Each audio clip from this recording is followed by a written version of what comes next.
talk to us about that decision and what went behind it. Okay. Well, one of the things, I've been here 90 days, and in that 90-day period, I've been able to make some observations about the organization. And I really came down to about 2 or 3 things that we really need to do better. We're doing it satisfactorily, but I think we can do it a lot better. One is we have to build teamwork. That is that the organization has to develop a sense of team spirit and connection to each other in terms of the projects and the issues that we're working on. We've got to be more responsive. We've got to be more responsive to the community, to its needs, to the questions we get from the community when they call for service. And finally, we had to have some equity. I mean, we've got 53% of our workforce, or it's over half, maybe not quite 53, but it's over half of our workforce.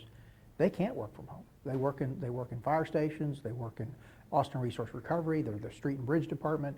During the pandemic and post-pandemic, they've never had the opportunity to work from home because their jobs does not lend itself to that. And so I really wanted to have some equity. And so, so that was why we landed on the policy. That's what we're trying to build, that spirit of culture, that culture of service. And I think in the end, we're a public service agency. We're here to respond to the community. And we have unique and wonderful professions inside this organization, but in the end, those professions are here to serve the community of Austin. You mentioned that kind of responsiveness piece. Why do you feel that more employees being physically here in the office will make the city more responsive to its residents? One is it'll give a sense of energy and a sense of urgency to the things that need to get done. I think it's hard to do it when you're doing it as an individual worker. I'm just sitting at home working just on a technical issue. It's hard to develop a sense of urgency because you're not getting the phone calls, you're not getting the spin in the office, the kind of the tension that comes like we're trying to solve a problem and it takes multiple departments to solve that problem. Few problems within this organization are solved by a singular department. You've got to get other departments involved. So it's important for at least a core of all the individuals to be here, and they'll be here 5 days a week now because that's the way we've asked. Every office has to make sure we're covered 5 days a week, but those employees, the associates that are 3 days, that are covered by this policy will be 3 days a week, but they'll be spread out over the 5-day period. So every office will have the entire 5-day period covered. So not everybody's going to be off on Monday, not everybody's going to be off on Friday. What sort of led you to land on this 3-day a week policy? It's because of where we are now. Some departments are 5 days a week from home, 4 days a week from home. So it was a big lift. But also I think I wanted to give flexibility because I want to honor that there is some work that can be done from home effectively. So it was my nod to at least that needs to get, that we need to at least acknowledge that. But we still need the majority, 60% of the time needs to be in the office, but you still allow 40% of the week that can be work from home. Is this going to require additional office space beyond what exists right now? Well, it may, but Brett, those are issues that we're evaluating all the time. And we've got a policy that we're driving to own space as opposed to leasing space. So we'll just go do a plan to see where it is that we need to have some office needs, and we'll identify what those are, and we'll be able to provide those. I don't anticipate that that'll be a big problem. I also want to say this policy doesn't go into effect until October 1st. And so we wanted to make sure that those individuals that have arrangements that they've made now, commuting, taking care of children, elderly parents, so we have now between now and October 1st to work through all those arrangements that need to get worked through. And I would also say your leaders, your directors, your assistant directors, all your officers, beginning on June the 5th, they're in the office 5 days a week. Because I don't think you can be a leader in this organization and do it remotely. You can't be a remote leader. Well, have there been any specific kind of concerns that have been brought to your knowledge of, places where things kind of broke down or were less efficient than they could have been because of people being kind of physically in different spaces? I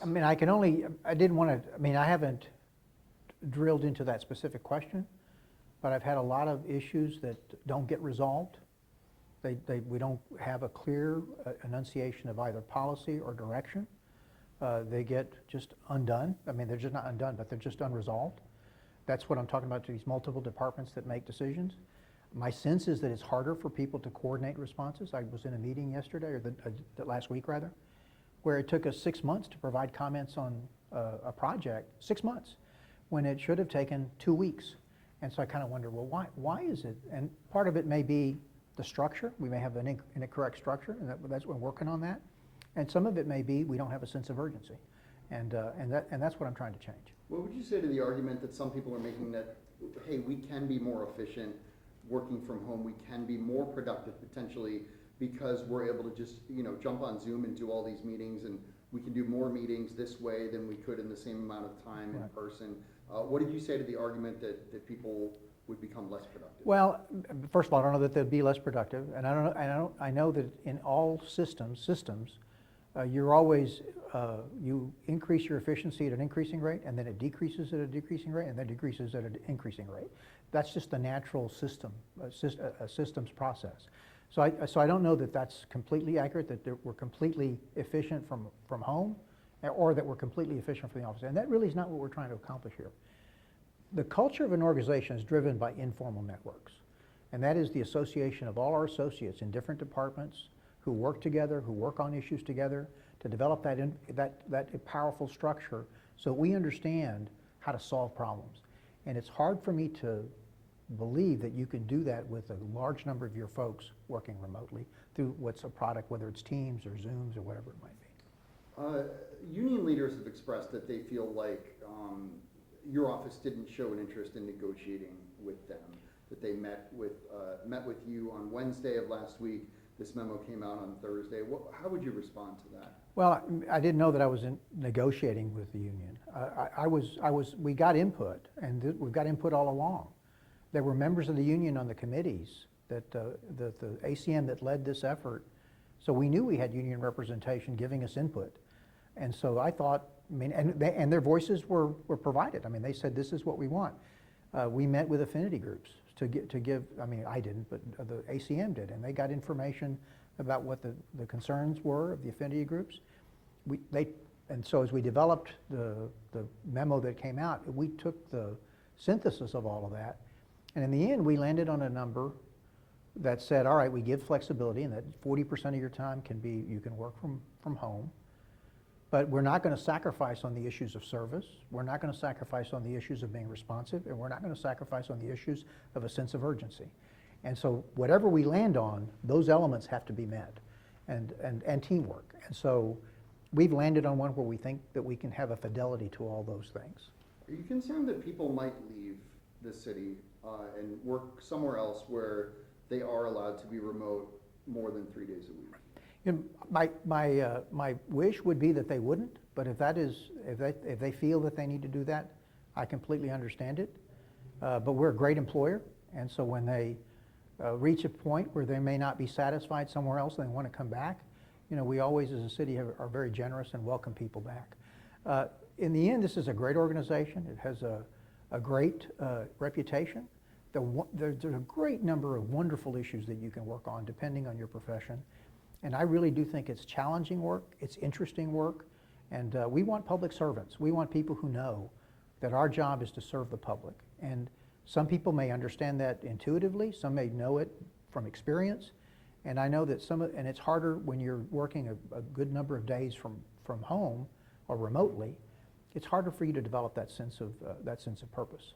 But are you concerned about, given kind of the staffing shortage that we're in right now, that you could have a worsening deficit of employees? I'm not worried about that.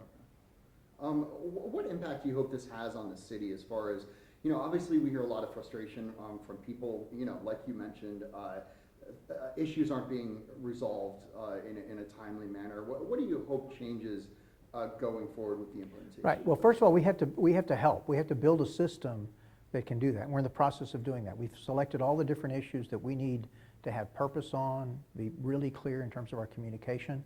Development service is one of those, but it's not the only one. There's a whole host of other issues that we're working on. And so I think we want to be able to at least identify those and then work through a methodology of how we're going to develop a structure so that we can be responsive to the community. And then we need the associates to buy in to that new system, to buy into that new way of doing things. And we want to train people. We want to develop people. We want to be able to select new leaders.